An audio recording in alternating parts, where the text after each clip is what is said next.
is showing up. It's fun to watch the number go up as the participant number just starts starts going. Hi to everyone who's coming in, or if you're viewing this later, not live. We're just going to give a moment here for the room to fill up. I can see some people are still getting logged in, so we'll just get started in just a moment. Up on the screen is some of our other career exploration programs. Obviously, you're here at the nursing one on November 10th, but there are some other ones available too, and we'll be launching more for the springs. It looks like we'll be doing all the virtual programs in the spring as well. We won't really be able to be live too much. Okay, well, I think we hit a nice even number. I'm not seeing it growing anymore, so I think we can get started. So welcome to everyone. Welcome everyone. Obviously joining live. I know some people, because of their class schedules, won't be able to watch this until after the fact, but that's okay too. So welcome. That's why I didn't want to say good morning, because you might be watching this at a different time. But thanks for joining us. Thank you. We have our host today, PA College Health Sciences. Thank you so much for doing this. We appreciate you doing it on a virtual fashion. We'd love to see your campus. I see it in the background of one of our panelists you'll see later, but unfortunately, it's really a nice place. I'm so sorry that we couldn't actually physically be there, but this is the next best thing. So thank you for these. I just wanted to kind of tee up what these career exploration programs are all about. They are about exploration. Some of you may already know that you're going into a nursing school. You may have already selected one. Some of you may be here and you're not quite sure what you want to do yet, and that's okay. At the end of the day, or the next hour and a half, I should say, you may say, you know what, this was great. I'm on the right path, and that's wonderful. That means it worked. Or you might say, you know what, this isn't for me. I don't want to do this. And guess what? That also means that it worked. That's okay also. These are to get you to collect some information and make a good decision based off of that. So keep an open mind. You know, certainly ask lots of questions. That being said, there is a Q&A function. If you do have any questions you'd like to ask, feel free. You don't have to wait till the end or a specific time in the presentation. Feel free to throw them in there. I'll monitor them and send them off to people, and we can answer them as we go along or when it's appropriate. So without further ado, that's enough for me. I'm going to turn it over to Sarita, and she's going to introduce the rest of our program. Thanks. Hi, everyone. We're so excited to be here. I felt peer pressured by our admissions counselor here, Ashton. She has a beautiful picture of PA College's lobby. So I decided I would do the outside of PA College here. We're just, thrilled to be able to connect with you today. Like Kevin said, we would have loved to show you our campus, and we hope we can show you that soon. But for now, we have a wonderful group of people here today. We have Ashton, who's going to present and focus on what it means to be a nursing student, how you can apply to PA College, and some other degrees that we have. Some people might not think of it, but it started off as a nursing college, but now we've really expanded.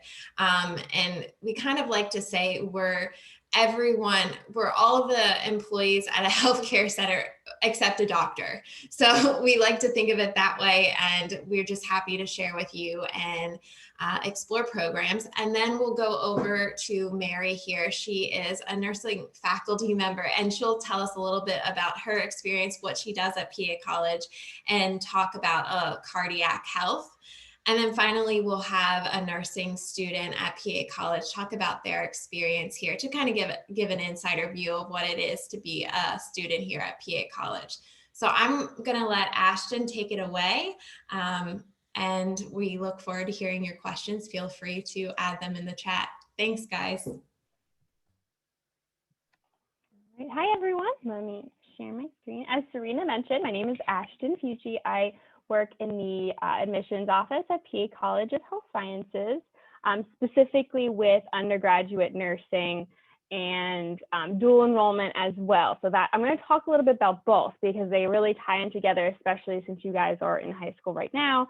Some ways to really get started sooner if you are interested in the nursing field, or really any field, honestly, in healthcare. So just going to go through a little bit of general information. And then, of course, if you guys have any questions, I'll put in our contact information at the end, and you can always reach out to Serena and I just as a heads up. And then you can also use the Q&A chat as well. All right, so first wanted to dig into dual enrollment a little bit because really it is an early pathway to nursing with us. We offer dual enrollment with our juniors and seniors in high school, and you can get 50% off of the tuition rate, which is great. So you're saving money and you're getting started early. You can take up to 2 classes per semester with us, and you get high school and college credit at the same time, which is a great way to get started early. So in case, like in the scenario, you want to take an English class with us, instead of just getting high school credit, you get college and high school credit. So definitely a great deal there. Like I mentioned, I think most of you guys are juniors, seniors, but if anybody is, 9th, 10th grade, it's a great time to start looking into these options. 10th graders can apply at this point for next year, starting in the fall. We do have fall and spring starts. So for juniors, you have a whole another year and a half you could do dual enrollment with us, and even seniors you could still do in the spring, depending on if your schedule allows. We do have free applications, of course. Right now we're doing a promo also for fall free applications. So if you do want to apply for dual enrollment or just a regular application for nursing, we do have a free code to apply, and I will show that a little bit later. And then if you are in dual enrollment and accepted into one of our nursing programs, there's a few other benefits. We would waive the deposit for you automatically, and then you can take some extra classes over the summer at the 50% off rate. So you could get a whole year, almost 2 years of gen eds out of the way. I know I've seen some people get to the point where really they only have their major classes to do, which is really nice. It allows you to maybe work or just have more, work-life balance while you are in school. So just a few things to think about ahead of time. So these are all of our, general education courses that you can take with PA College as a dual enrollment student. And a lot of these are actually part of our nursing program. So you can get started on these early. You'll see there's a mix of online and on-campus classes. So there's some flexible options, some during the day, some during the evening. And like I said, some just online at your own pace. You'll see there's some science labs, there's some, English, statistics, clinical math, so dosages. All of those are part of, we have classes part of our associate and our bachelor's of nursing program. So if you're interested in getting started early while you're in high school, we can definitely figure out a class that would fit in your schedule, and that you would get high school credit for as well. So and this is available on our website too, or we can send you it as well if you want to kind of consider all of the classes. All right. So for dual enrollment, we have some specific requirements, and then for nursing we do, and they're quite similar. So I kind of wanted to touch on both of those. So for dual enrollment itself, we want to see a 2.5 GPA or greater. And then we want to make sure you've taken an Algebra 2 class and were successful, and then a biology with a lab. And then if you want to take an advanced science with us, we want to make sure you're, well prepared. So we do want to see maybe, if you want to take anatomy with us, that you've taken maybe advanced bio or, an anatomy class in the high school, just to, so that you are prepared and successful. So these requirements, we do not require the SAT or ACT scores for dual enrollment. And then for nursing, they are, like I said, quite similar. So for the associate program, looks like I froze. Oh, it's tricky thing. Okay, there we go. So for our associate program, our minimum GPA is a 2.5, and then for our 4-year BSN as well. If you guys are interested in our accelerated 3-year BSN, which I'm going to talk about in a little bit, that one is a 3.0 preferred, like minimum, and then we're looking for a little higher preferred, but basically just makes you eligible. Same thing for nursing. We want to make sure you've taken an Algebra 2 and we're successful, preferably A or B, but really a C is the minimum, or a higher math as well. And then for science, you want to make sure you've taken biology with a lab and then a second science with a lab. So that could be anatomy or chemistry, physics, for example. And most of you guys, your school requires that anyway. We just want to make sure, you're well prepared coming in for the math and sciences. For the actual application for the nursing program, currently for fall, we are a little bit more flexible with the test scores, because I know a lot of you guys, your tests might have been canceled or you haven't been able to take them a second time. So it's kind of more so like optional. So if you have them, please do send them. Of course, it can't hurt. But if you aren't able to take them, we won't, penalize you for that. We'll be able to work with your high school transcript. And this is for fall 2021 applications. Further than that, we may, make it required again. We're just kind of taking it as it comes, just with COVID, with the test cancellations. We don't want anybody to be restricted from applying. All right. So to start, to apply for dual enrollment, and really same for nursing, you would go to our website, pacollege.edu. And here's the code. So make sure you guys write this down, HS Event 20, and use all caps. We have some other codes, flying out there, but this one works just the same. And that'll waive the $35 application fee. So that's if you want to apply for dual enrollment or for nursing this year. In 2021, it'll be a different code, as you can imagine. And then you'll want to submit your high school transcript. So your counselor can send that directly to the school. They can send it via email or they can mail it, of course, either way. And that really completes the application. Like I said, if you do have test scores for nursing, you can send them, but for dual enrollment, we do not require them. And yes, we do operate on a rolling admissions basis. So basically, as soon as you're ready to apply, you can give me those requirements. Of course, we can have those discussions. Maybe you'll be chatting with the nursing counselor while you're applying or submitting the application. You can apply as early as you feel like you have all those application requirements. So at this point, our applications are open for fall, and we've been reviewing them for a little while. So please do submit the application as soon as you like. Our preferred deadline for the fall would be by February 1st, no later, just because we want to make sure that you're considered for any aid that might be of good use to you guys. All right, so I did talk a little bit about dual enrollment, but of course you guys have an interest in nursing, which is really great. And I work with undergraduate nursing, so if you guys do have any questions, of course, like I said, we're going to put our general contact on the end, but Serena and I monitor that. So if there's any nursing questions, of course, I can help you guys out. But I also wanted to include all of our programs because I know, nursing is a really popular field, but there's also a lot of other healthcare, fields that you might not have heard of. And if that sounds of interest to you, we would also like to, discuss that with you. But as you'll see, nursing, we have a lot of options. We did start as a nursing school. So of course, that is our biggest program, and it is popular, of course. So we do have a variety of programs for you guys since you're starting, right from the beginning. We have associate and bachelor options. So associates, we have a daytime and an evening weekend option. So for you guys that are looking for kind of a fast track way to work in the field, we have a 2-year associate that will, after those 2 years, you can take the NCLEX, become certified, and work as a nurse, which is really great. A lot of people like to get their bachelor's while they're working. Maybe their employer would pay for the bachelor's. There's a lot of tuition systems involved, so definitely consider that. We also, like I said, have the evening weekend option, which is really nice if you plan on working, full-time during the program. Maybe not full-time, but at least like during the day. So it gives you a little bit more flexibility with your schedule. And then the bachelor's, we have 2 options for that. So we have a 3-year bachelor's, which is accelerated, and a 4-year bachelor's. So these do not stop at the associate. They, you just keep going through to the bachelor's. So for 3 years, the accelerated one, like I said, is a little bit more competitive, has a little bit of higher requirements.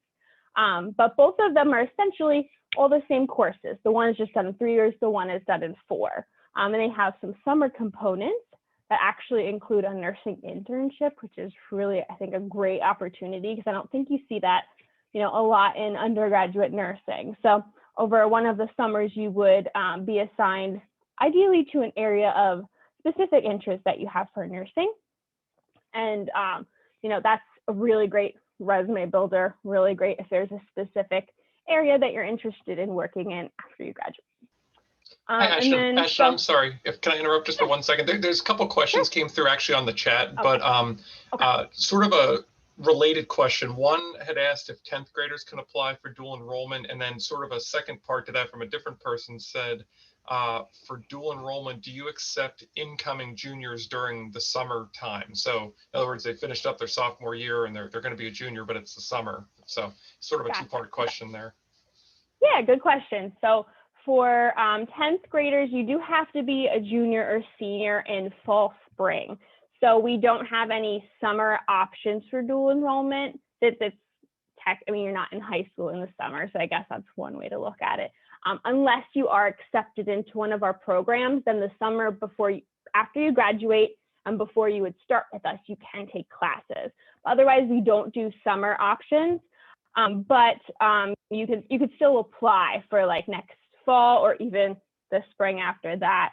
But yeah, so no summer applications. And but even if you are in like 10th grade, we have some opportunities for you guys to still come to campus. Like, of course, we have, once our campus opens again, we have tours, but we also offer shadowing, which is really nice. So if you'd want to shadow one of our students in the programs, we're able to set that up once, like I said, once we're back on campus. So that's still some way you can get involved in the field and like kind of test the waters a little bit before you can maybe start dual enrollment. Okay. Thanks, Ashton. And then another Q&A came in. They said, is a dual enrollment code for people who want to participate in the fall of next year, or will there be a new code that they can get at that time? So I wasn't sure how long that code was going to be until it expired. Yeah, good question. So the code will be probably good till like the end of 2020, and then we'll have a new code. And I can almost guarantee it's going to be HS Event 21. So because you guys have been in this event, it'll depend on when you actually apply, of course. If you apply this year, then you can use that code till 2020. And then 2021, I mean, we have a lot of new codes that just basically change every year. So you can utilize that, or definitely just reach out to us. You guys can just email or give us a call and we can give you a new code, especially because you attended this event. We are definitely happy to supply that. Kevin, do you mind if I take this question? Oh, by all means, you go right ahead. So I see this question about volunteering. Something that I focus on with high schoolers is I do, just like Ashton said, I work really closely with admissions. Basically, I'm like a high school recruiter. So we do high school student shadowing, dual enrollment, and healthcare camps. As for the volunteer opportunities, I know right now they're very stringent, unfortunately, because of COVID-19 circumstances, but LGH does have some unique opportunities once it is a little safer to be in person. Those opportunities open up. I don't think it's 16. But I don't know, Kevin, if you're able to give me her contact information, or if you want me to send you specific information on that opportunity, I'm happy to send it to you to send to all students. Like I said, usually I would have a direct answer for you, but right now, because of COVID circumstances, I don't want to tell you the wrong thing, but volunteer opportunities are available. And I think if you are interested, the first step would be to actually shadow a student once we can be back on campus, because we have a phenomenal simulation lab where basically you get to see what it would look like in a hospital setting. So I used to work at Penn Medicine Lancaster General Health, and I will tell you, the healthcare hospital there looks exactly the same as PA College. It's kind of eerie, like it looks exactly the same. So you would be able to do similar things that you might be able to do in a healthcare setting, just there's a little more access with HIPAA and things like that. So I wish I could give you a more specific answer.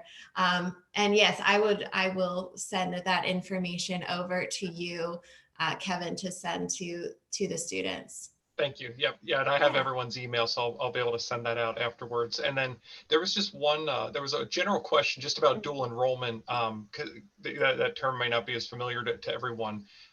Just to verify dual enrollment, if you could just give a very brief just overview of what that means and what that means for the student then entering after they graduate high school, how that affects their program going forward. Yeah, so for those of you that might not know clearly what dual enrollment is, that's a really good question, because I think there's some schools use different terminology, so I'm glad you asked that. So really the most basic way to explain it is that you sign up to take a class through a college, which would be, PA College of Health Sciences, for example, and you take the class with us, either on campus or online, like I said, with our instructors. And when you're successful in the class, you would get college credit, but your credit would also transfer to your high school. So like I said, instead of taking an English class at your high school and just getting high school credit, you can take an English with us and you would get college credit early and high school credit. So it's really great to start a program early and potentially cut down on your time in a program, and also saving money. Like I mentioned, it's 50% off, which, certain schools have different discounts, but either way, I mean, college isn't cheap for anybody. So it's a great way to, get started early.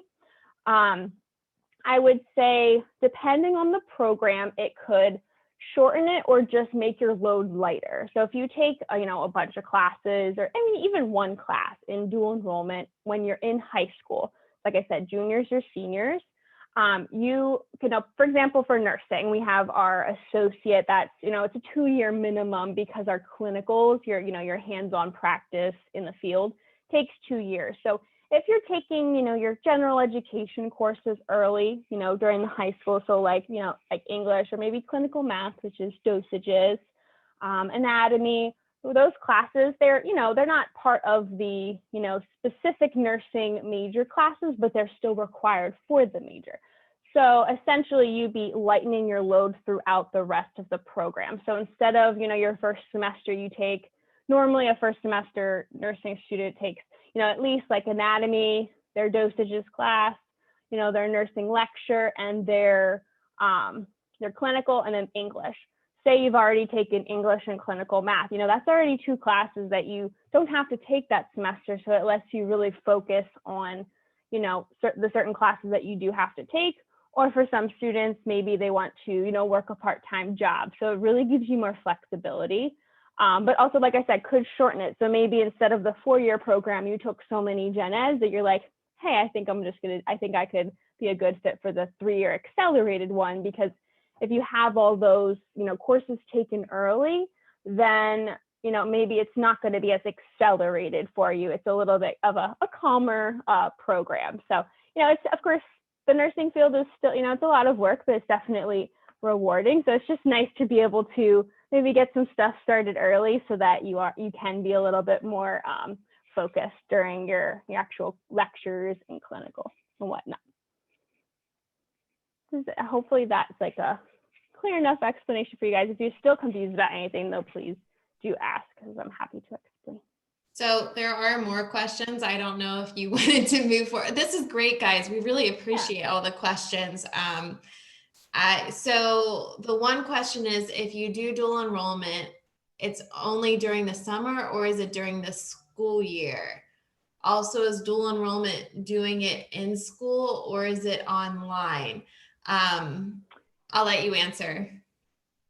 Yeah, so backtracking, so you can do online or on campus at PA College in Lancaster. You can do either of those. So that would be your preference. Some people despise online classes, and that's totally fine. Or some people love it because, it's a little bit more flexible with their schedule. So you could really choose what fits best with your schedule, what your preference is. And then as far as, summer versus during the school year, our classes do run, by semester. So fall runs August to December, and spring runs January to May. So you would be able to select a course or 2 for those semesters during the academic year. So while you're in high school, the only summer option we offer is if you're, doing dual enrollment and then you get accepted into one of our degree programs. So for a nursing program, for example, you would be able to take, 1 or 2 courses over that summer after you graduate, and then before you would start with us in August. So otherwise we don't do any summer courses. I guess that's just how it was designed. And also, I guess you could, yeah, like I always like to explain, like you're not technically in high school usually during the summer, so you wouldn't be in like doing dual enrollment in the summer. I guess you could think of that, but there's a little bonus if you're accepted though into one of the programs. You do have that one summer option. So I think, there are some unique questions in here specific to high schools. I would really encourage you to email us. We can talk to you, we can call you, we can talk through specifics for your particular high school. Our dual enrollment at pacollege.edu, I will send that to Kevin as well. But if you can feel free. It's Ashton and I, we're happy to help you and support you and your students.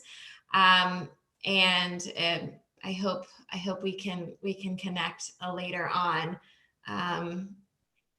What do you think, Kevin? Is there any specific question you'd like us to answer?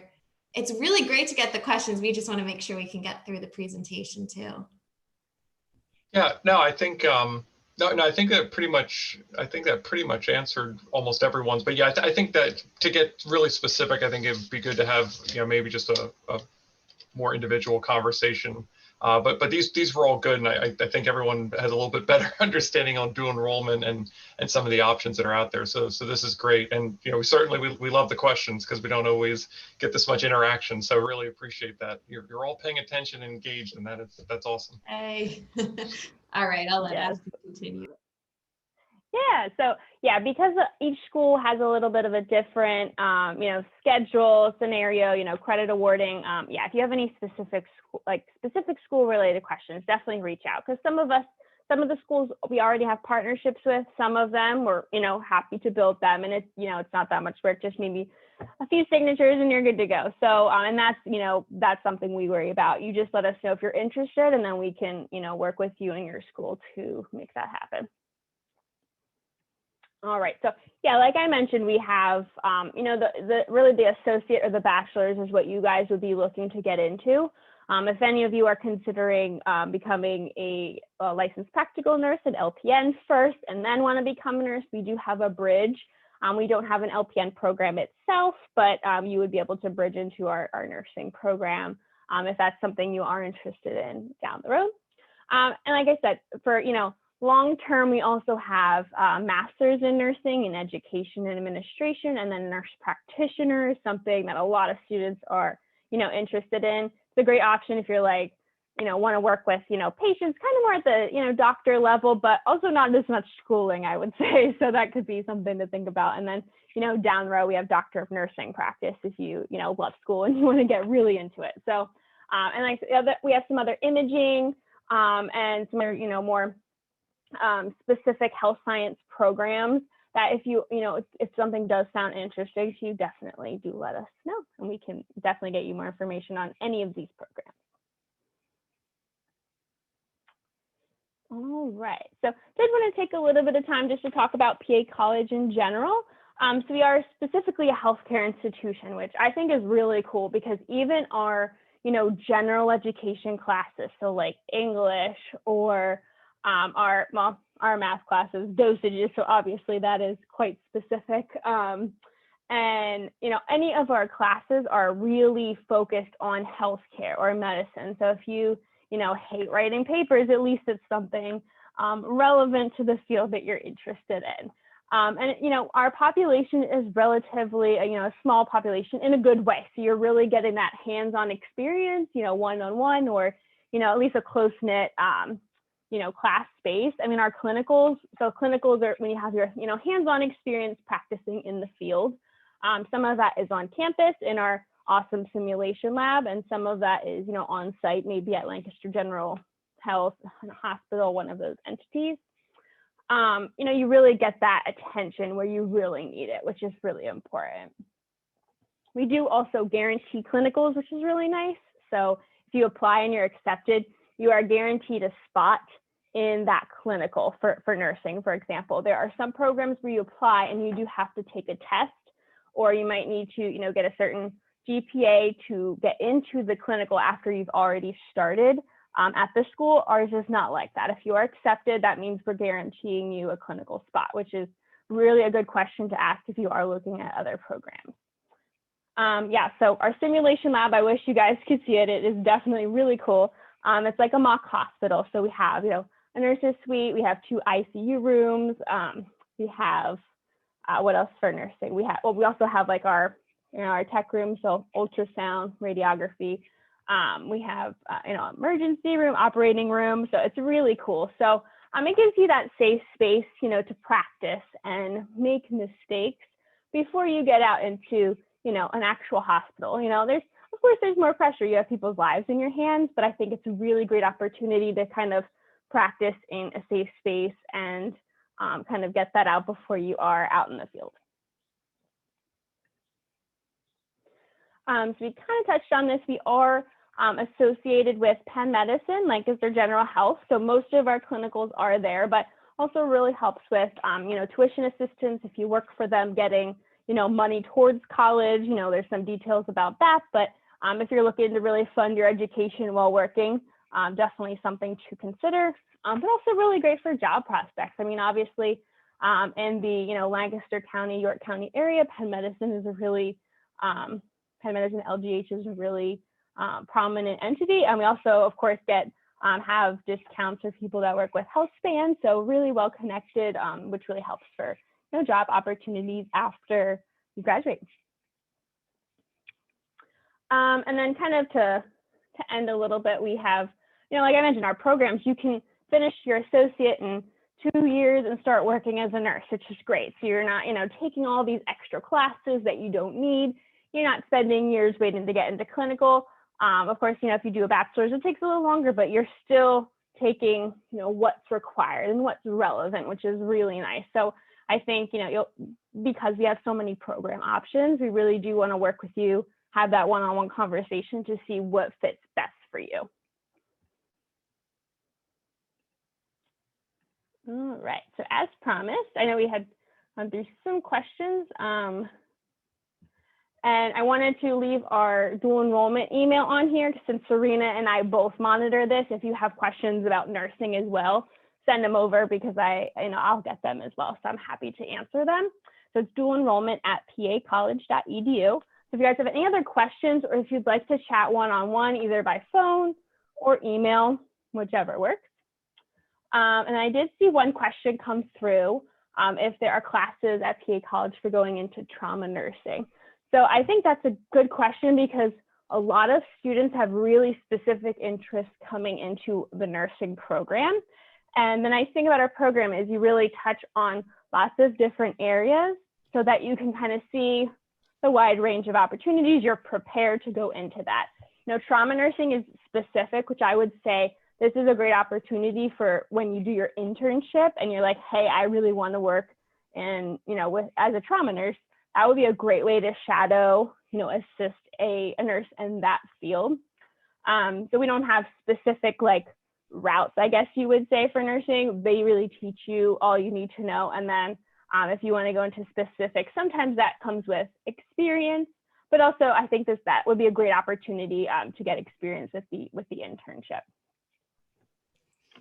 And same for neonatal nursing. Of course, we have, like I said, they'll prepare you for all of the different areas, but sometimes getting those really specific, jobs in nursing comes with maybe, you can, of course, shadowing is always an opportunity if you're, in the field or you do get permission with LGH, but the internship would be something I would really recommend if there's a specific area that you are interested in. Thank you so much, Ashton. We really appreciate it. She is a powerhouse. If you guys have questions, again, please feel free to reach out to us. We'll talk to you individually. We're here to help you succeed. So we're happy to answer them. So thanks again. And feel free to email us.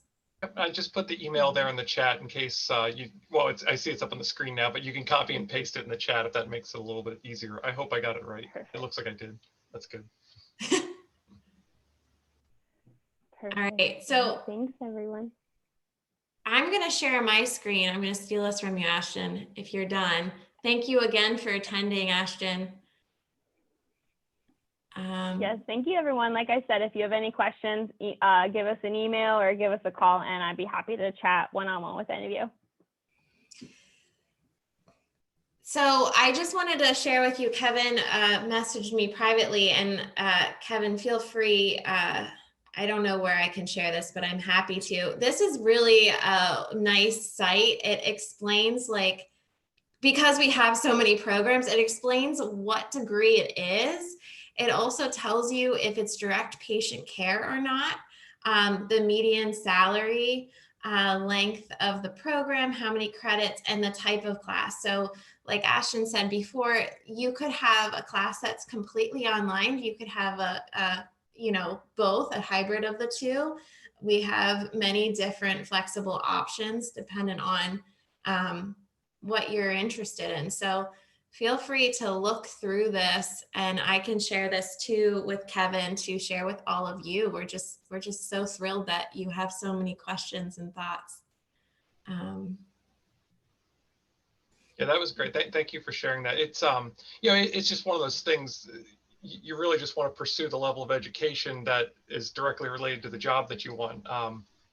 Back my former life working for a school, I'd hear students say, I want to go get my master's. It's like, well, okay, great. What kind of job do you want to go get your master's? They're like, oh, I don't know. I just want to have it. It's like, okay, well, there's some value to that. I understand that, but that's a big investment. Let's make sure that it's going to get you paid and it's going to relate to a job that you really want, that you're going to enjoy. Don't just get it to say you have it. Right. But anyway, so yeah, that's what I think it's always good to say, okay, well, what do I want to do in nursing? What do I want to pursue? What job do I see myself in, and do I need or must I have that level of education to get that job that's going to make me happy? So thank you for that. Yeah, of course. I'll pop it in here too, but I'm going to let Mary take it away, I think. Thank you all, and I know you're going to enjoy Mary. She has a great program here for you. No pressure, no pressure. Let me get my screen shared here and pull up for you. Can everybody see that okay? Hearing no objections, I will assume. Looks good. Yes, thank you. Well, I'm very excited to talk to all of you today, and I appreciate you spending some time with us. I've been a faculty member here at PA College for 11 years and was a nurse about 10 years or more prior to that. So I have a long history with nursing, and my background is in cardiac nursing. So it's exciting to me to be able to share with you information about cardiac diseases and focused a little bit more just on teaching a little bit about the diseases, but then I'll try to pull in some areas to tell you that where, as a nurse, what you might need to learn more of when you're a student studying nursing. Nursing gives a unique opportunity for a very well-rounded list of responsibilities of things we learn about and care for with patients. So you learn about all the diseases and the treatments, but then the nurse takes, we always think of it as the science and the art of healthcare, because you really have to get to know patients individually and determine what specific needs they have. Nurses have a lot of responsibility in monitoring for complications and education to prevent problems and to help people promote their health. And there's just so many areas and avenues you can get into. So my background is in cardiac care, and I've always worked in acute care settings in hospitals, but there are also lots of other outpatient and community type focus. And so, I'm just presenting a small snippet, but know that there, even if this part is not for you, there is, if you're interested in nursing, there are so many other ways that you can apply what you're doing as well. So into what we're talking about then, I'm just gonna kind of give you a little basic understanding about structure and function of the cardiovascular system, specifically the heart. And we'll talk about some of the common disease processes and some of the treatments for those cardiac conditions. So again, kind of a little snippet. I tried to include a little bit of everything related to the heart, and sometimes I get a little ambitious and want to just give you so much information that I realize, oh, maybe that was too much. So we'll go through with what we have. I'd rather you learn and be interested and take away what we do talk about rather than speeding through things quickly. So if there are a lot of questions or we slow down a little, that's okay. We just might not finish it all, and that's all right. But I also wasn't sure, because there's so many students coming from different high schools, different grades, and it's been a long time since I've been in high school, or had high school, I don't have high school kids myself yet, so I don't have a great sense. I want to ask a couple questions up front to get a sense of what maybe you know already as a foundation and see where I can help fill in some gaps. And I'm teaching towards the end of the nursing program. So I've had students who've already been through a lot of these classes and have come in with some of this knowledge already. So we're going to just test it out a little, and hopefully I'm bringing things to a level that you understand what it is and not going too far. But if you have some questions, please feel free to ask them. So we're going to start with a poll, actually. And Kevin, you can bring up the first one. Now, I think you actually have 4 choices here, but notice that the question is asking yes or no. So this is your first test, is can you follow the instructions? Have you taken or are you in a class that has any information about it with human anatomy and physiology? So you should be able to click on or select one of the answers, yes or no. And Kevin, I'll just let you assess based on when it looks like some of the answers are slowing down. Yeah, there's still a couple pouring in here. We got about we're approaching the halfway mark in terms of the number of people that This will are be the activating. easiest question you'll have though the whole session, right? Because you just know it. It's a yes or a no. There's a couple other ones where you might have to think a little bit, but this would just give me a sense of where everybody's at. Well, now we had someone answer D, so we won't say who that was. Okay. That's okay. And sometimes that's something I would, for the record, that's something I would have totally done in high school. So. A technology error. And most of my questions have 4 choices. So I just left it simple that all our polls have 4 choices. But of course, I messed it up with this one. And human anatomy and physiology would be a foundational course that you need to have. So some have, I see here, sharing the results that we have 28%, 8 of you have been in. And I'm going to assume maybe that person who answered D as well did not. They were trying to pick something toward the bottom. So a lot of you may not have. So this might even just be a little bit of an introduction just into some of the anatomy and physiology. I'll give you some quick overview of how the heart works and its function. That's what anatomy and physiology means. Like, what is the structure and then what is the function? And that you really need as a foundational understanding as a nurse. First, you need to know how all the body works. Then we learn about the diseases and what makes it not work properly. And then we figure out how to treat it and how we support patients and their families as well. So some of the basic structures, I'll give a quick overview, is related to the blood vessels that travel throughout the body. And then within the heart itself, there are chambers in the heart. There are valves in between the chambers. There are coronary arteries that supply blood to the heart. The heart has a conduction system. It has electricity going through it. And then it also has a mechanical function or a pump.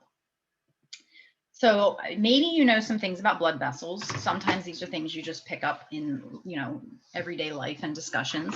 So here's another poll for you to answer a question. What do you know about veins and arteries? So there's a couple statements on here. One of them is true and the others are not. And again, luckily there's no points, there's no test, and your question answers are anonymous. So don't give yourself a whole lot of pressure. Just give your best guess at it, and then I'll tell you what the right answer is. This one's taken, rightfully so, is taking a little bit longer for the selections, but they are starting to come in now. Yeah. Okay, I was going to say, I realize there's a lot of words to read there. So. I'd say this is a far more difficult, far more difficult question.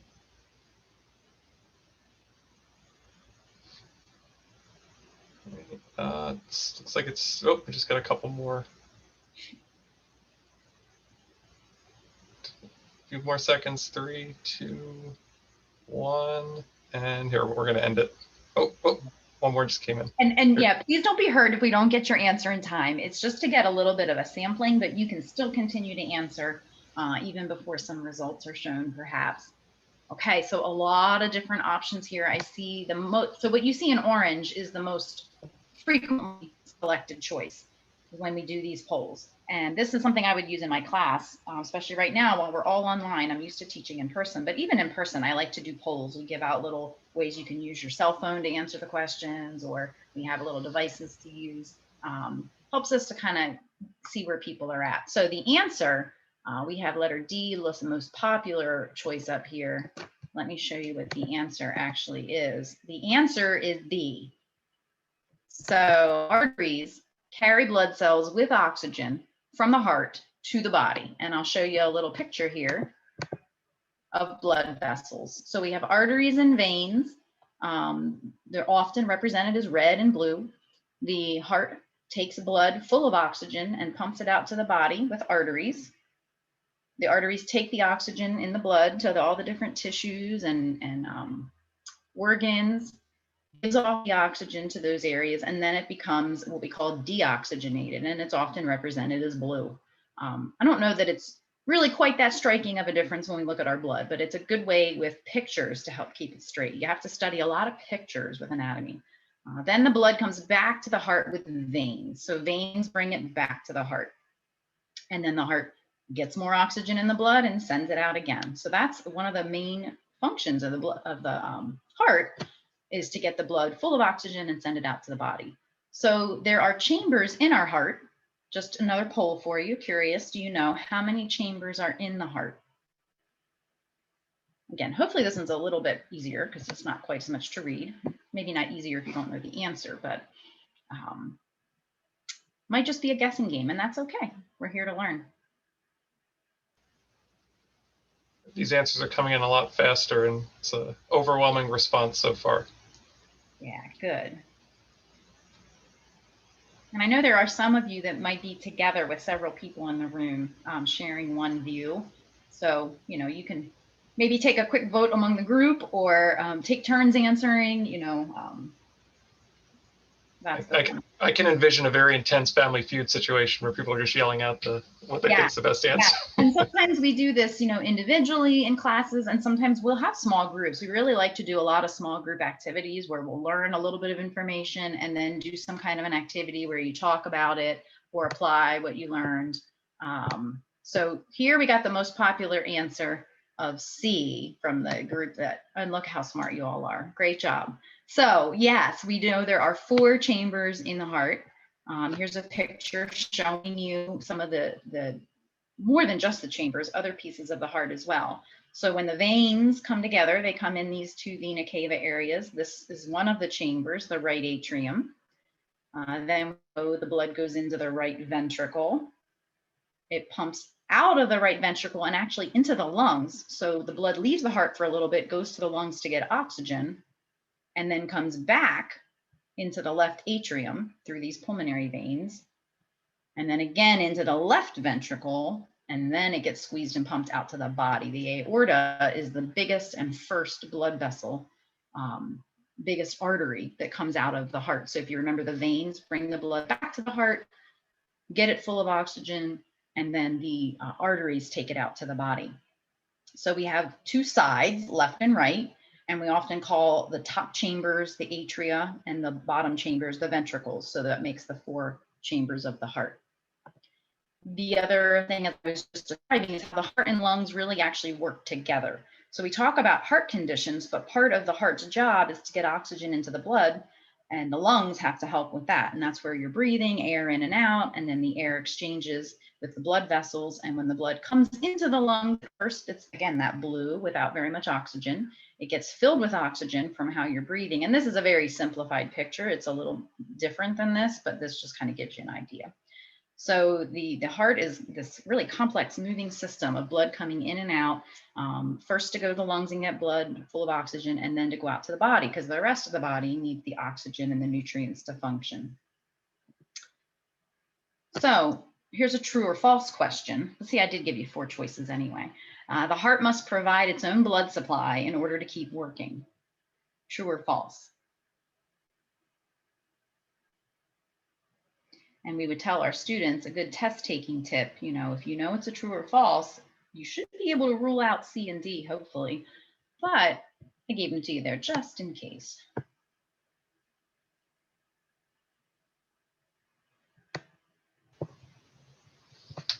Right. Still have a few answers coming in here pretty quickly. Okay. Again, it's a 50-50 shot. Yeah, if you use your test taking strategy to get down to 2 answers. But reminds me as well, another big piece in our nursing program, and again, I work with students more on the kind of the second half of the program and the later semesters. So we kind of move throughout the program from learning a lot of baseline information, all this information about the body and how things work and what's good and what's bad. But then you have to move into where you really apply the information and understand what to do with it and how to, because humans' bodies, we don't work perfectly like the textbook sometimes. We have to be able to think and adapt things to what a real life setting would be like. But part of what they have to learn is just test taking strategies. How do I take everything I know and answer it well on a test? So this looks like it was a 50-50 almost. There was a lot of wavering on both sides. Really only one vote made the difference there between true or false. So let's see which team was right. That is true. So again, the heart's job is to pump blood out to the body to give all the organs oxygen and nutrients. But one of the organs that needs oxygen and nutrients is the heart itself. So it's kind of a funny thing to think about, but the heart is actually supplying its own blood supply. And that's called coronary arteries. So, maybe some of you have heard of heart attack, chest pain, angina. We'll talk about some of those words in a minute. Those things occur when there are blockages in these arteries. These are the arteries on the outside of the heart muscle that actually feed oxygen to the muscle. So when the blood leaves the ventricle, if you remember, I showed that picture, it goes out the aorta to feed it out to the body. One of the first places the blood goes when it leaves into the aorta is also in these tiny little vessels on the outside of the heart to feed the muscle itself. So the heart is a big muscle, needs blood and oxygen to get the energy it needs to pump.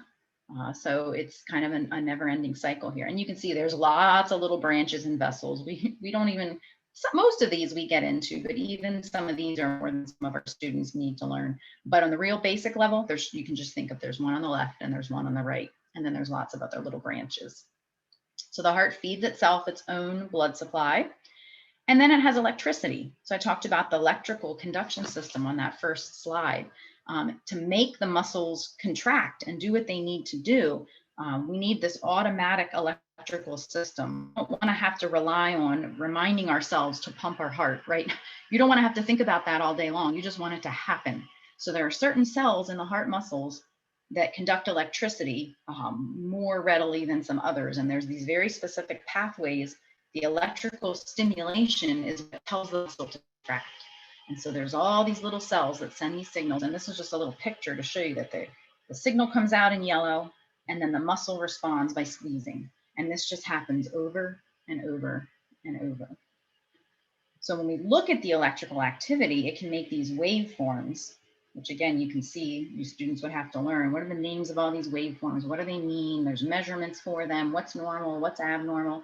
And some of you, maybe if you've even just watched like emergency or medical TV shows or commercials, or there's different ways that you can see, people tend to recognize this pattern of electricity and think of it as relating to the heart beating. And that's the picture that we get to see when we see the electrical system at work.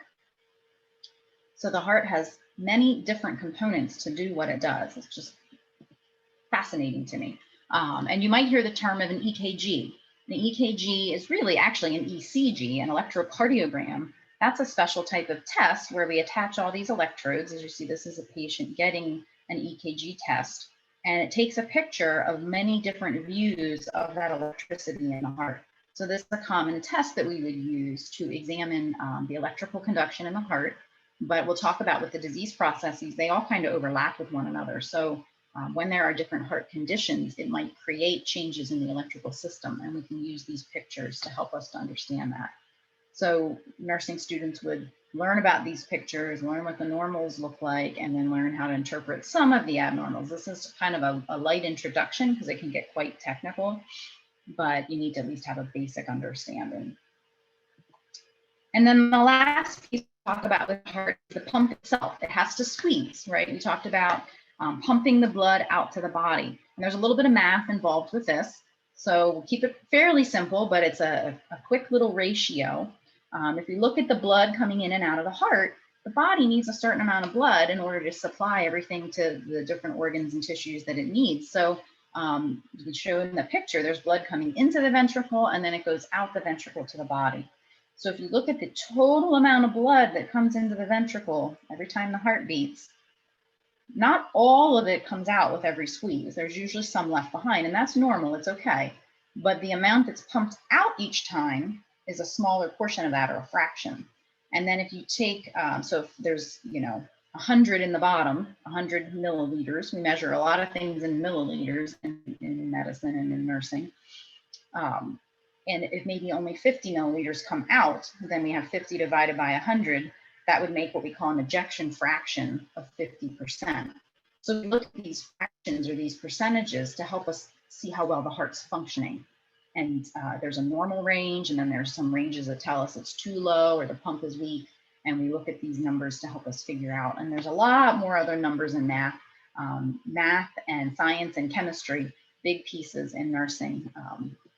But we'll give you one little math problem to check it out and see what you think, if you can figure it out. So if your patient has 100 milliliters in their ventricle, just like the example I gave, but in this case, the heart pumps out 65 milliliters with each pump. So 100 comes in, 65 goes out.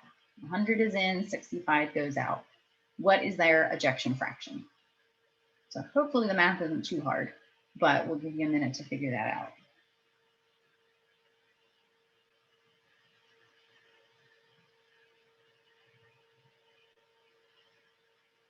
And as I know you've heard some of the discussions earlier, clinical math came up a couple times.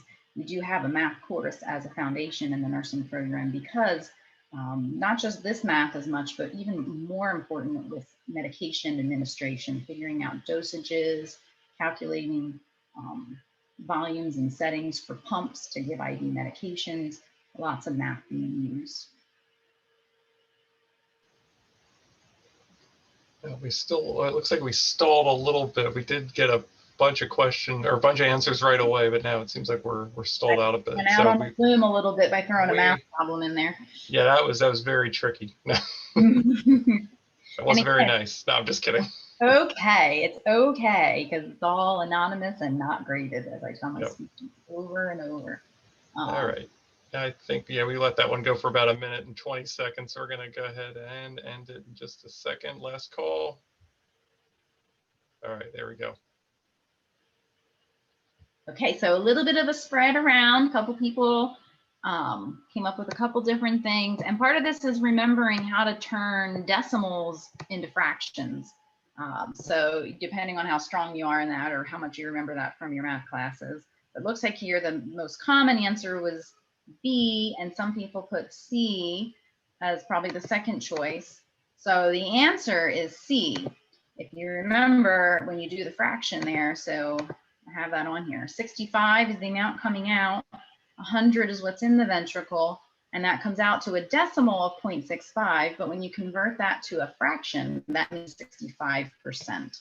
So quick little refresher on your math. And again, thank goodness it's just a quick overview. You get to have a whole class to practice math before you be coming into your nursing programs or your big nursing courses anyway. So a 65% ejection fraction is actually a pretty normal, typical amount of how much blood should come out with each pump. But when we'll talk about some different heart conditions or problems, sometimes that number is lower and that causes problems for the patient. So we look at how well the pump works. So to summarize some of the information we just provided, it also is a foundation for a few of the diseases that I'll talk about. When we look at the different diseases, you can almost think about it as something that either affects the plumbing, the electric, or the pump. A lot of times when I'm teaching different things to students, I try to think of other things in your normal everyday life that you might be exposed to, that you already understand, that maybe making a connection to it would help it stick. So one of the times when I was going over cardiac conditions for a different setting, this idea came to me of, well, it's like plumbing, electric, and pump. So particularly with, different people with different interests or other life experiences, that sometimes has a little bit more meaning to them. So I have these different characteristics, and we're going to start first by talking about plumbing problems. So now you have a quick basic understanding of what some normal things should be in the heart. What happens when we have plumbing problems? And so you see down in the corner, I kept this little plumbing icon so that you remember that we're kind of on the plumbing problems right now. The main plumbing problem that you may have heard of before is coronary artery disease, or atherosclerosis is kind of the disease process, the big fancy word for the buildup of plaques and cholesterol and just kind of crud. Sometimes we get outside of our technical language, and I just use words like crud because, again, that is a little more meaningful to you. So the arteries around the heart, these ones on the outside, should be nice and clean and open so that blood can flow through to feed the heart muscle. But when we have different conditions, like you see this list here of contributing factors, sometimes it's just bad genetics or medical problems like diabetes and high blood pressure, poor diet. Smoking is a big risk factor for a lot of cardiac conditions and other non-cardiac conditions. Not being active enough, or stress. Stress is another big one in our lifestyle. So people develop blockages and clottiness in these vessels, and then the heart muscle can't get enough oxygen or blood flow to the muscle itself. So when that happens, we can develop a couple different things, but this is a summary of what we call acute coronary syndrome. Coronary is the names of those blood vessels. And if you see my little seesaw on the top corner here, it has to do with getting oxygen to the heart. And if the supply is low or the demand is high, because there's some kind of blockage, like 80 or 90% blocked, then you get these symptoms of pain, or you can see a list of all kinds of other symptoms of how it might look. People feel like they're tight in their chest, they're sweaty. You'll learn bigger medical terminology words like diaphoresis to describe sweatiness. We call that ischemia when a tissue is not getting enough oxygen. And then specifically when it's the heart muscle that's having ischemia, we use this term angina or angina. You'll hear people say it different ways.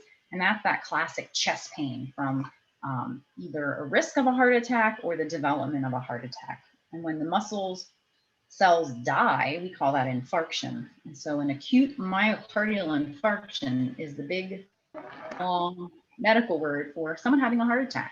So this is one type of a plumbing problem that someone might have. And we can do things like that EKG I talked about. There's blood work, not in the midst of a heart attack, but maybe with some of the other more stable symptoms. We might do what's called a stress test to exercise the heart and look for changes. And again, you may have known someone, maybe a family or relative, who's had some cardiac testing. There's something called a catheterization. I'll show you a picture of that. Lots of different medications that we can use. And then I have some pictures to show you some of the other treatments, an angioplasty or a stent. And then more long-term recovery when there's cardiac conditions. For a lot of patients, they could go to something called cardiac rehab, where they learn to heal and improve and get better from their condition and learn more healthy lifestyle education points to help them keep it from coming back. So here's an example of a cardiac catheterization. And we actually have a program in our college where you can focus more on just the cardiac technology and learning about how some of these procedures are done. There are specific role technicians who would help during these procedures, but they use the arteries and the veins, those vessels that we talked about that go to the heart, and they're able to make a small puncture wound and insert a catheter that they thread up, and they thread it all the way into the heart to look at some of the vessels. And they can get pictures like this one here with the red arrows and show us where some of those blockages are occurring in that caricature that I had up earlier. So those are some tests that we use. Of course, they're very invasive. And sometimes if you've maybe heard of a patient or I say a patient, they're not patients to you, family members, friends, people that you hear talking about getting a stent in their heart arteries. Well, this is what this looks like. When they're in that artery looking around, they can also put a little wire in here that has a balloon on it, and inflates and opens up the blockage and leaves a little, almost like a cage, like chicken wire to kind of hold it open. And this shows you with someone's finger how tiny those little stents are, because these coronary arteries are very tiny. And I have a quick little animation that can show you the process of it going in here. Let me see, and hopefully with our connection, internet will support us to make this show up.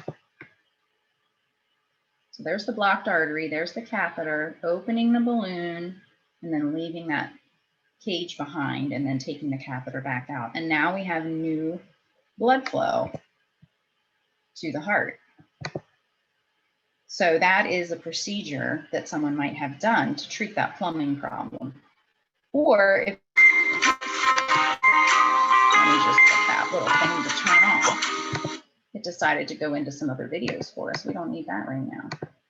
All right, we were here on this. There we go. If there are more blockages than maybe just the little stents can help, we also can do bypass surgery. This in healthcare is called a coronary artery bypass grafting. And many times we finally refer to it as a cabbage. And so that's why I put the little cabbage in the upper right-hand corner here, just as a kind of a funny joke and reminder. If you talk about someone having a cabbage, we know it's not having some vegetables, it's having a surgery. And then we use extra veins and do an actual surgical procedure, or sometimes arteries, to create new blood flow pathways. And this is an open heart surgery, so they have to, obviously be put to sleep and have their chest cut open and work on their heart. So students could learn a lot more detail about how to recover a patient after this procedure, what are important complications and things we need to watch, and things we need to do. So that's just sort of a quick looking at different ways that we can fix plumbing problems for patients that have blockages in their arteries. We also can have electrical problems. So we said plumbing, electric, and the pump. When the electrical conduction system doesn't work as well, for a variety of different reasons, the signals get sent out funny, and then that changes the pumping of the heart. So the electrical signal is what kind of stimulates the mechanical problem or the mechanical response. So when the electricity is not working right, the pump doesn't work. So some of them we call slow rhythms, and to keep it real simple, we're just going to say anything that slows the heart down. And I have a couple pictures down here that can kind of show you the differences in how slow things can get. But primarily when the blood's not pumping out fast enough, people feel tired, they might feel dizzy because their brain is also not getting enough blood flow. And depending on how severe this is, a lot of different possible ways to manage it, but you might have heard of someone getting a pacemaker. So a pacemaker is a way to send signals faster and control the signals by a device. And here's an example. You can see someone holding it so you get an idea of the size. Although there's more and more research, science and medicine change over time. We're getting smaller and smaller pacemakers that can do more things with tinier and tinier devices. But this is a device that gets implanted under the skin and wires that go to the heart. And again, send signals out to control the electrical pulse and make it go faster if we need to. So that would be a treatment for slow rhythms. There's also a lot of different, in general, we'll just call them fast rhythms. So, if you've ever heard of someone having any kind of arrhythmias, is another fancy word for an irregular or abnormal heart rhythm. There's different ones that are called SVT, atrial fibrillation. That's our most common arrhythmia. So there's usually people out there that know of someone, maybe in their family, often a grandparent or an older person who has atrial fibrillation. So these are electrical problems in the atria. Remember, the atria are the top chambers of the heart, but there's also the lower chamber has electrical issues as well, the ventricles. And those arrhythmias are usually more scary and more dangerous because the ventricles are what really supply or control the blood flow coming out of the heart. So if they're not working right, then it can be life-threatening. But here's an example of what we call ventricular tachycardia. So again, a lot of different symptoms here. If they have these really fast and irregular and abnormal rhythms, even though it's going faster, it's not a very efficient pump. It's not working well. So we're still not getting good blood flow. So some similar symptoms, maybe lightheaded, dizzy, feel short of breath, they might feel kind of jumpiness in their chest. The worst case scenario with these ventricular arrhythmias, which I put V here, is they could actually have no pulse and go into what we call cardiac arrest. And so again, especially if you've ever watched any kind of medical shows, you might see, things about cardiac arrest. So super high level overview, but some of the different ways that we can treat some of these electrical problems. Maybe medications can get the electricity more in alignment, fix some of the chemicals that are in there. Similar to the catheterization where we're putting a tube in the heart, sometimes they can put a tube in and fix electrical signals by sending different radio frequency waves to the tissues. That's a radio frequency ablation. There's a procedure called a cardioversion where we actually kind of just like using the paddles for shocking, but it's a controlled shock to get the rhythm back in order. Or especially with that cardiac arrest, that patient who has no pulse, you may have heard of an AED, an automated external defibrillator. We can apply external patches and defibrillate the heart and get that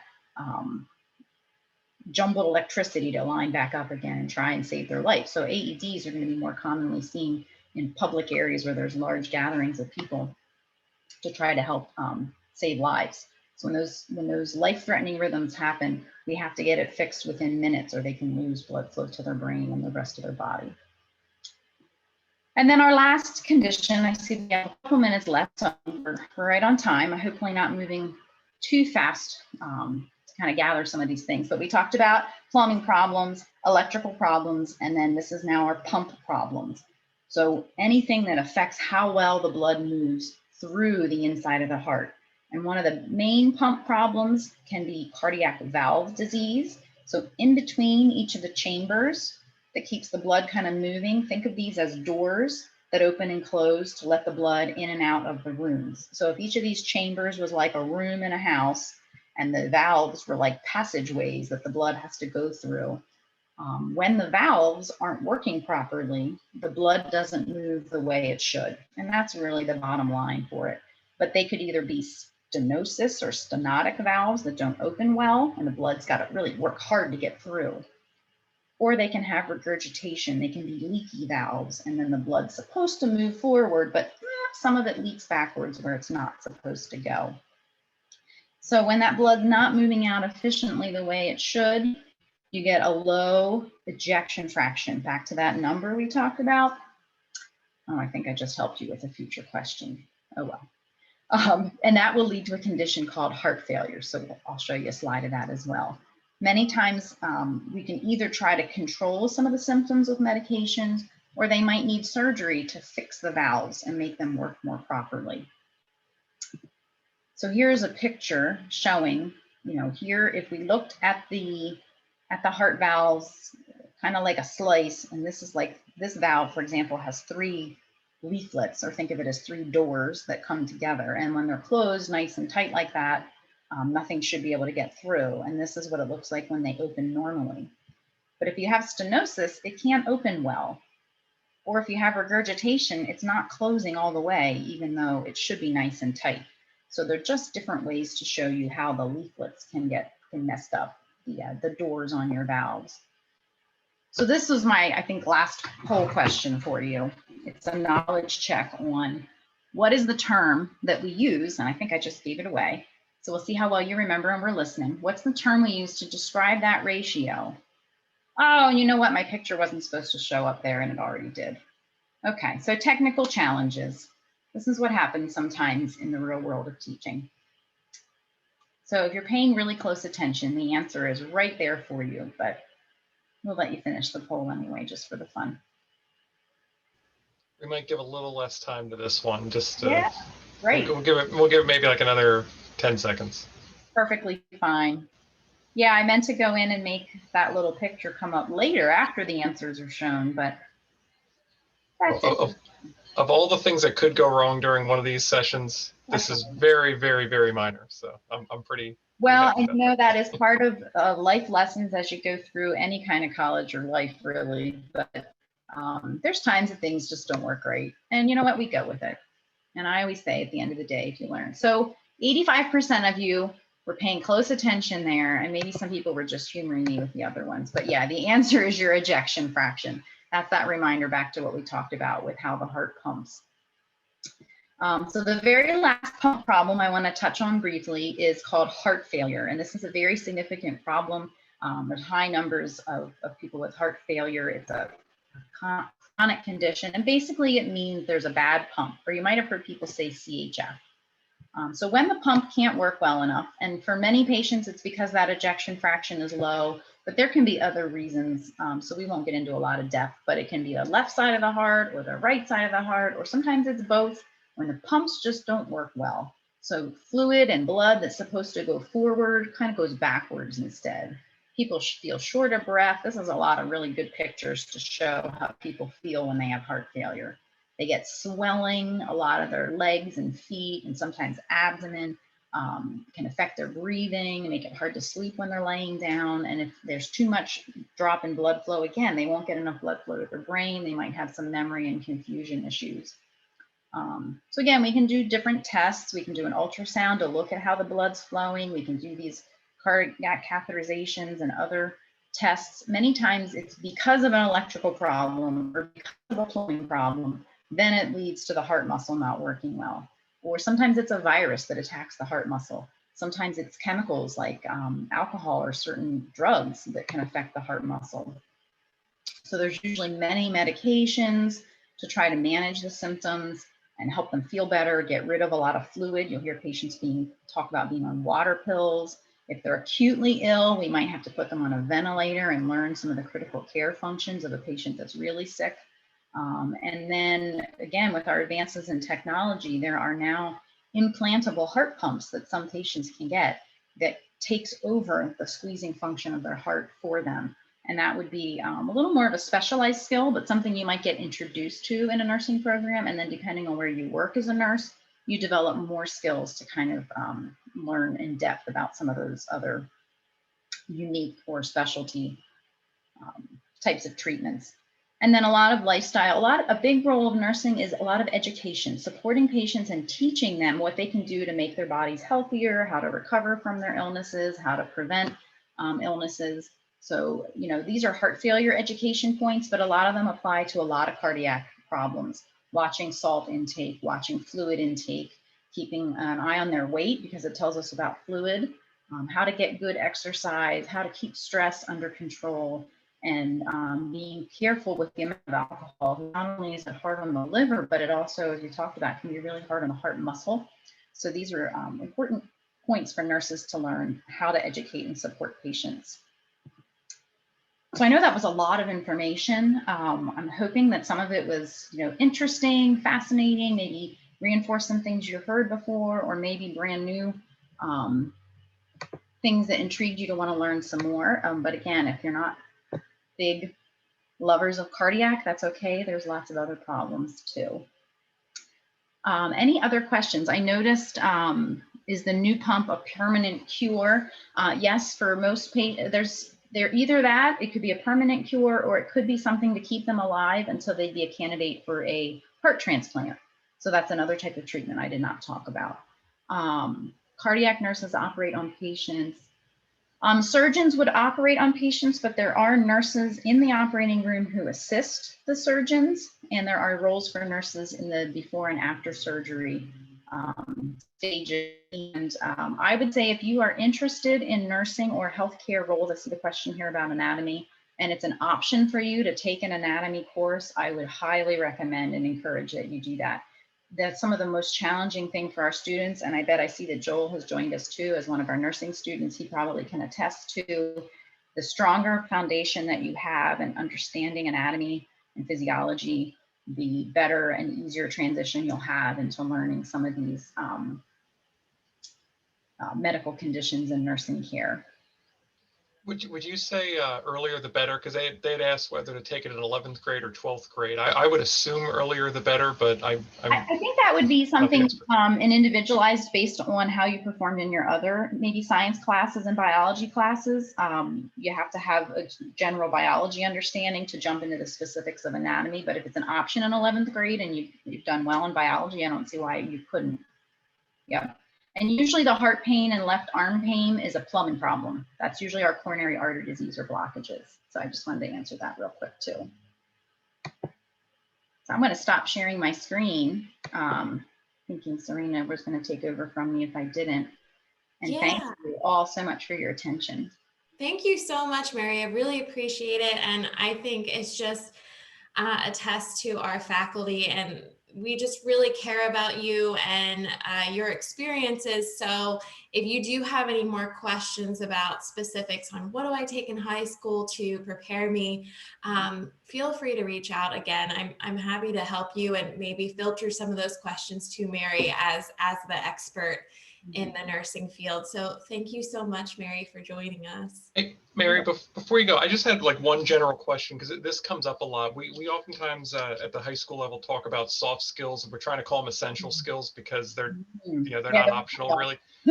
What are some of the like character traits or soft skills that you feel are important for students to be practicing and developing now if they wish to eventually have a career in the nursing field? Well, and I was gonna say, I'll start by answering what I think it would be. And again, I'm sure that maybe there's some things Joel would echo or he can add to what he's experienced in the nursing program. But I think, when I think of soft skills, I also think of interacting with patients and having compassion and patience and respect and dignity. But if you're looking at ways to be successful as a nursing student, working on organization skills, managing time, your diligence and independent efforts to work on assignments and things because you want to learn it, not just because you have to, kind of an attitude, really embracing everything that you can to be independent. I can't think of the right word. It's escaping me right now. There's a perfect adjective for it. And so when I come up with it, I'll stick it in the chat and I'll interject that there. But that's probably one of our biggest challenges because it's a challenging program, definitely doable, and we have really good outcomes with our students that graduate, but a lot of what our students evolve in is their ability to be really organized, diligent, and put in the effort to learn. Takes a little more independent work, not so much just kind of memorizing what was taught in class that week. But Thank you for that. You bet, absolutely. All right, so I'm gonna let Joel introduce himself. Joel, you can virtually slap my wrist if I'm incorrect here. You're an ASN student here at PA College, correct? Yeah, I am. Okay, yes. Okay, I was right. What does ASN mean? So it's the associate's degree program. The biggest difference between, I know our school offers the BSN, which is you can do a 2 and 2. You can do an accelerated 3. ASN is kind of your basic intro. Obviously, Ms. Fetter can attest to that. She actually is my current teacher in 3rd semester and actually my mentor from the beginning. ASN definitely is a lot of hard work, but it's fulfilling work because your first 2 semesters, you're going to get your kind of introduction into nursing, kind of your idea of putting things together. But 3rd semester, which is what I am in currently, is you put everything together. So it can hit hard. If any of you have any kind of friends or family members who are nurses, usually they do say 3rd semester is the hardest, but it's not to scare you away or anything. It's just a matter of you're really starting to become actual nurses. I will be graduating in May, and then I actually will be transitioning to the MSN program because I graduated from Penn State. So this is my 2nd round in college. That should have been in the intro. But I'll be transitioning to the MSN program to become a nurse practitioner. So that's a little just intro background on myself. And what should I go on then off that? I mean, Kevin, do you have anything specifics? Because I can think of a million questions for Joel. I didn't have anything specific. I did see one just came in the chat and it's asking, how's it different from a BSN? Okay, so the ASN, the way you guys can look at it, speaking it through our program specifically, it's a little bit more accelerated. What it is kind of same basic thing as the BSN program, but it's more or less when you get hired. So I graduated in May. Depending the network that you work in, and most of them, so specifically we're looking in the Lancaster area like LGH, they will require you to get your BSN. And it's just more or less of a hiring process and exactly what is taught. I know I have a couple friends. I also am in student council. I have a couple friends who are in the BSN program. It's just different kind of classes. It's a little different focus, but at the end of the day, you're still ending up as nurses. It's just a matter of ASN. After 2 years, take the NCLEX. Hopefully you pass. Then you can get into your foot in the door into a hospital or whatever field you want to work in. And eventually you most likely will have to go into the get your bachelor's, just because it's a requirement now these days, and not how it used to be before, where you can just get your associates and then you're done. Yeah, and I don't want to Oh, okay. interject, but I feel like I could speak to that too, if that helps. You could look at the associate degree as being the kind of the very basic entry level of what you need to practice. So you're still learning. So that's where from the BSN or the ASN, there's going to be pieces that are the same. You need the same basic information because you're going to take the same licensing exam to become an RN. But typically bachelor's degree programs also have some other broader types of classes involved with them, or they start to get a little bit more into leadership and professional development.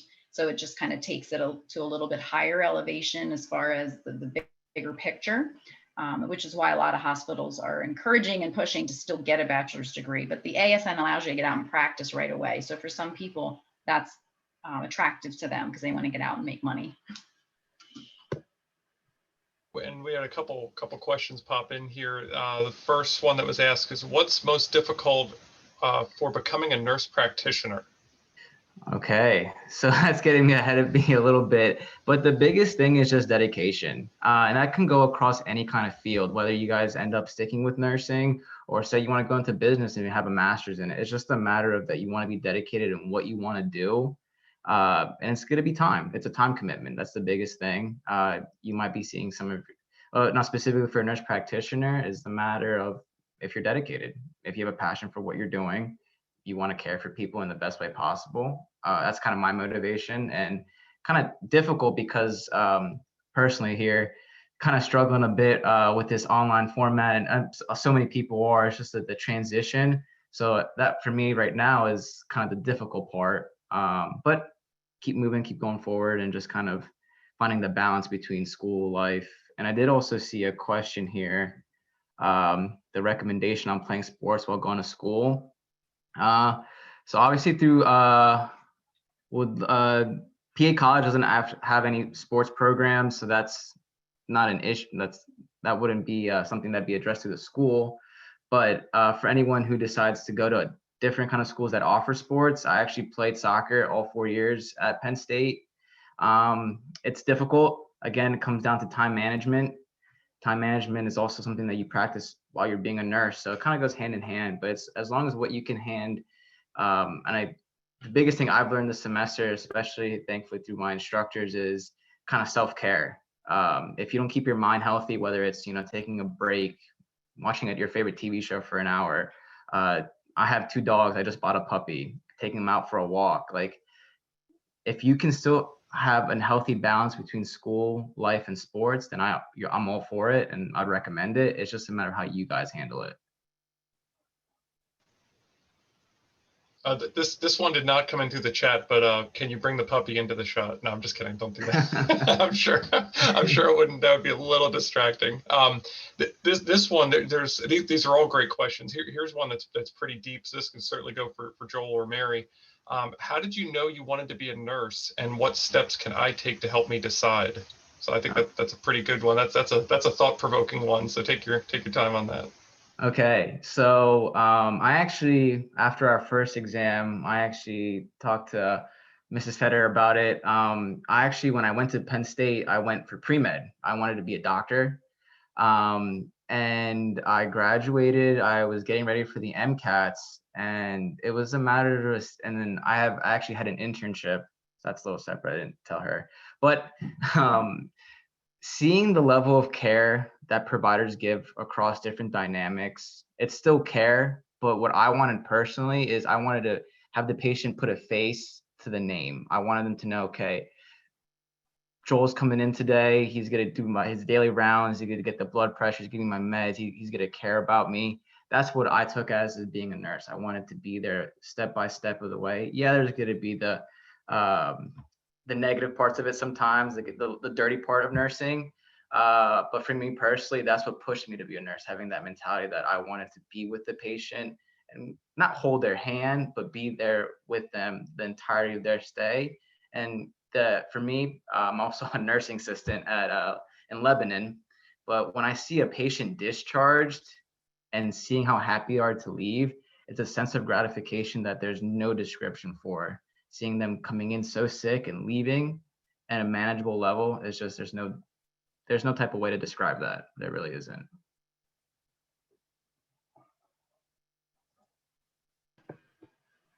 I'll just echo that, and I'll say again, I think it was mentioned at some point about some different shadowing opportunities. It's a little bit challenging right now with the environment, but any opportunity you have to talk with other people that work in healthcare and nursing, or again, to shadow and come see anything you can get firsthand, I think really helps. TV does not display nursing and healthcare accurately at all. So ask any students or nurses who watch and they'll be like, that's not what the doctor does. The nurse does all that stuff. But truly, yeah, the nursing, you really, you carry a lot, you're responsible for a lot, but then as Joel described, you get to be part of those opportunities that sometimes other healthcare positions kind of come in and out and don't have quite the same connection with the patient. And I would just answer, there's a question there about the degrees. The associate's degree is the entry level degree. So that would be the first rung, if you would. So then a bachelor's degree would be a higher level, the next degree up, and then master's and goes on above that. Then I assume then the what was ASN, correct? Was that would be a little bit less time in school, where BSN's a little bit takes a little bit longer to complete. Yep. The ASN is 2 years. Our BSN is either 3 or 4, depending on your track. We had a question here. I guess this is for Joel. Said, so you started in college, such as Penn State for pre-med, and then that led to medical school. I'm not sure if that was exactly how the path went. Yeah, so that kind of was the path. It was just a matter, I did an internship, which obviously Mrs. Feder just described that's very key, especially in our field. And obviously it's kind of a huge roadblock right now with what's going on. But I was onto that path. I was getting ready for my entry exams, like the standardized exams to get into med school. But I kind of had a change of heart in regards to what I saw, what doctors, what I wanted to be, or what I thought I wanted to be. And it just wasn't for me, my path. And I didn't want to go down that way. So then that's what ended up leading me to PA College and nursing. Okay, and then I saw one came in from one of our counselors. What's the path? What kind of path would one take if they wanted to become a nurse practitioner? Like, what are sort of the steps in the process to get to that point? Okay, so my path is definitely not the traditional one. Usually, the same way across any kind of degree field. Usually, you go for your associates, your bachelor's, whether that in most fields, you go for a 4-year program and you graduate with your bachelor's. And then after that, in regards to a nurse practitioner, you go into the master's program, whether that could be, I know PA College specifically, you guys can correct me here. I believe you can get a master's in teaching and nurse practitioner in 3 different fields. But my path specifically, since I graduated from a different institution, PA College has this awesome program where all I have to do is I go in for my associates, which is what I'm doing. And then I'll go into something called the RN to MSN Bridge program, which I won't ever actually graduate with a bachelor's. I will be taking 6 courses online to fulfill my bachelor requirement. And then from there, I will be going, I believe it's, depending on my schedule, 3 years of extra school, and I'll graduate with a nurse practitioner degree. But again, my path is not the normal route. Usually you go in from an associate's to a bachelor's and to a master's. Yeah, you need some type of practicing as a nurse, a nursing license and practicing as a nurse, and then you can go into a master's level program for nurse practitioner. And I just recommend getting a little bit of experience as a nurse before going into the nurse practitioner field. You'll have a lot more to draw on to be able to apply and make good decisions and become a good nurse practitioner. I think that experience really helps, although I don't know that it's technically required. Right. That's actually, I'm not seeing any more questions coming in on the Q&A or the chat. So, but that was good. We had quite a few questions. I think over 20 questions was what we helped address today. So that was great. And I didn't ask Joel this, but I think that he would be okay with it. If you guys, I'm throwing him under the bus. If you guys do have any other personal questions on your nursing journey, I will try to answer them for you. But if I have some specific questions for Joel, I might send it his way and see if we can address them. I think he's okay with it. Yeah, I'm more fine. I'm more than fine with that. Also, like I said, a little blurb here. I'm on student council, so I do a lot of work around the school right now, specifically with what's going on. So any kind of questions you have in regards to COVID, regards to getting into the school, what's expected once you're in school, that's kind of my realm of field as well. That's how I got involved in this question, this platform today. So shoot them my email. I'm more than comfortable with it. Oh, I really appreciate that. I think, you know, for me, and I'm sure for all the students and teachers out there, it is just so beneficial to have a student talk about their experience. It's just, it brings it to a different level, and I really appreciate your thoughts around your experience going into the nursing field, and just those special moments that you have with patients as they're discharged. I think that really encompasses why nursing is just such a spectacular field, and why we see these healthcare heroes everywhere. Wherever I drive, I see them, and we just are so thankful to have healthcare workers like yourself and Mary teaching with this field. So thank you so much. Kevin, do you have anything else to add to the discussion here today? No, this is great. And I'd certainly just urge everyone to, there were some links in the chat and some emails that if you do have anything specific that you think of, because I know that's typically how I work, is that, a couple, 5 minutes after something ends or I walk away from someone, that's when I'll think of the question I wanted to ask them. So certainly you can relay that to them. You can also relay that to YCAL here. I'll just kind of throw our address right in there real quick. That if you think of anything and you lose one of their addresses, you can always email us. Your counselor at your high school also is in contact with me constantly. So if you do think of anything, certainly I'll lean on them as well, because they're pretty well versed in all this information and how to communicate with us as well. So yeah, if you need anything, there's multiple places you can find it to get back connected with us. Yep. All right. Well, thank you.